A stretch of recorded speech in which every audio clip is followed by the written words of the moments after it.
After taxes, $15,936 a year, and I can still put $200 into savings and $136 into investing every month.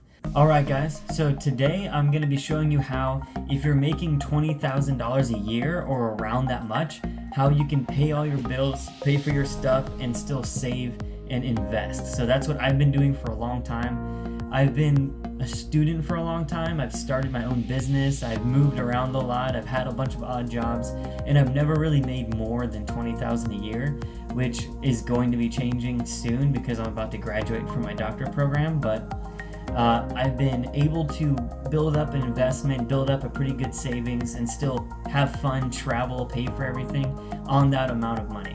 So I'm going to bring you guys through how I was able to do that. So I'm going to reference my screen here a good amount, and let me just make sure everything's working. Alright, and so I set up kind of like an easy to read. This was an example of the month of May for me, and I'll do some math over here. So in general, I make before taxes $1,620 a month. 1,620 times 12, so that's $19,440 a year before taxes. And if you tax that at the normal rate right now, which I think is about 18% for that tax bracket, you're left with $15,940. So you divide that by 12, and that's $1,328 per month. $1,328, right? So if we come in here and let's say I'm gonna change my income here to $1,328 because I want to put the rest of that into taxes, right? We have our numbers here that we're going to be able to work with. So you're not going to be able to save a lot or invest a lot, but you'll be able to build that savings, build that in that safety net, and also build a little bit of investment until you hit that safety number. Then you can start investing more. So let's look right here.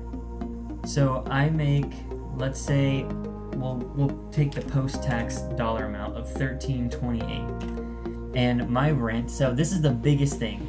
If you're making this much, you need to be living with somebody, or find a place that the rent per month is around $500 a month.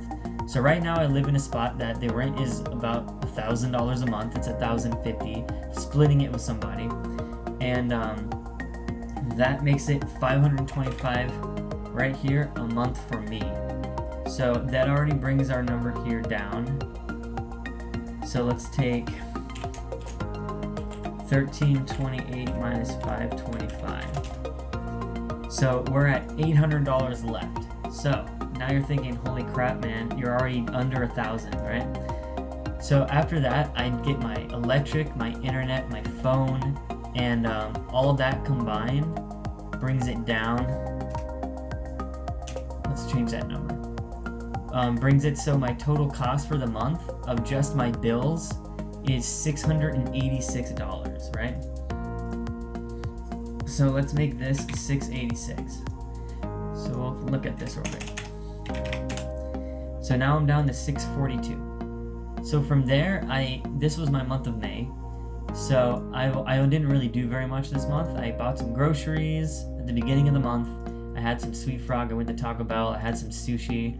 Not very much, and then I bought some more groceries later in the month, and then I had a few fun things.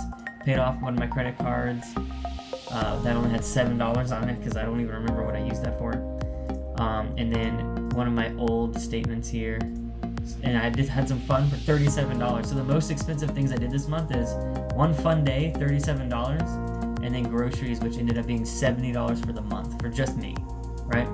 So adding that in, you get 847 right here, right? So let's make this a little bit easier on me.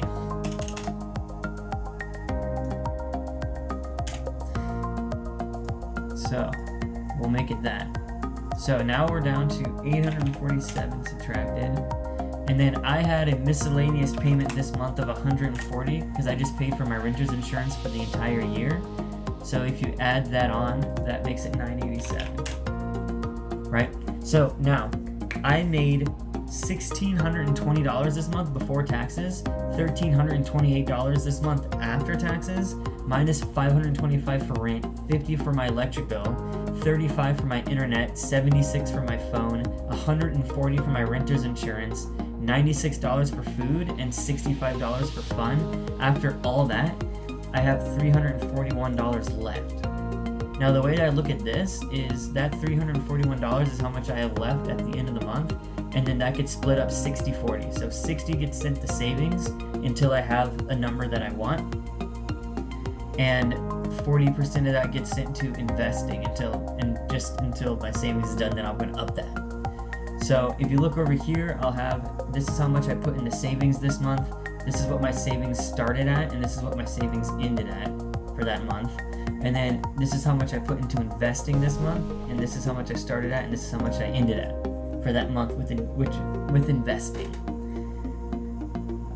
And that's pretty much how I've been doing it. Sometimes these numbers will change up and down depending on what I'm doing. And this 140 wouldn't usually be here. Sometimes it'd be like $45 because I had to do an oil change. Certain other amounts of money. Sometimes I didn't have to put very much gas in here because I didn't have to do a lot of driving this month. And the gas that I did have to use in my car, I gave a friend a bunch of rides, so they just paid for my gas for this month here, so they saved me about $45 and that's pretty much how I did it. And that was just me making $405 a week before taxes. So I'm pretty much living under $20,000 a year. And these are my expenses here. And let me calculate again really quick. So 1328 times 12. So I'm living on, after taxes, $15,936 a year, and I can still put $200 into savings and $136 into investing every month. And I could usually put more, but I had a $150 renter's charge. Now, if you're interested in what I invest in, I have two main things I invest in.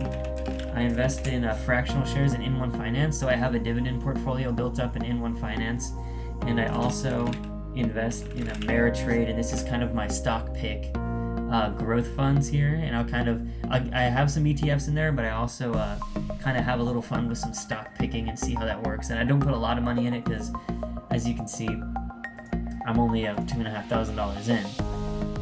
And this savings number was a little higher because I was making a little bit more like a year ago, and there are a little bit of student loans that are in here, but $2,000 in student loans, so you can pretend this is like $4,500. But over time, you can see this will add up. So let's say it takes you 3 years to find a better job, right?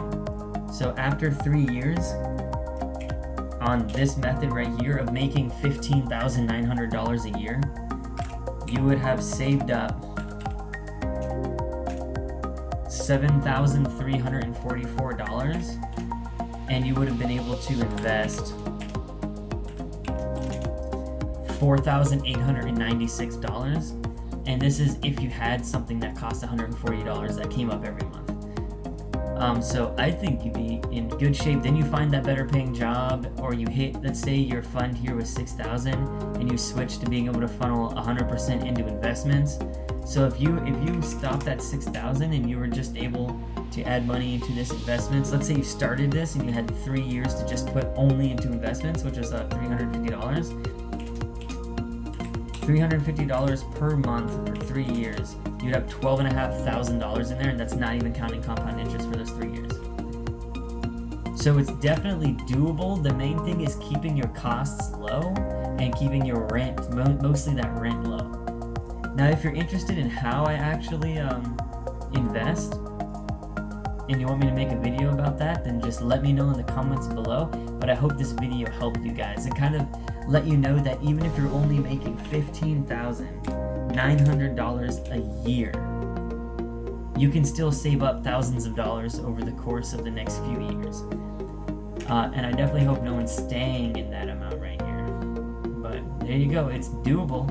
It's doable. 525 times 12, and they didn't do it for me.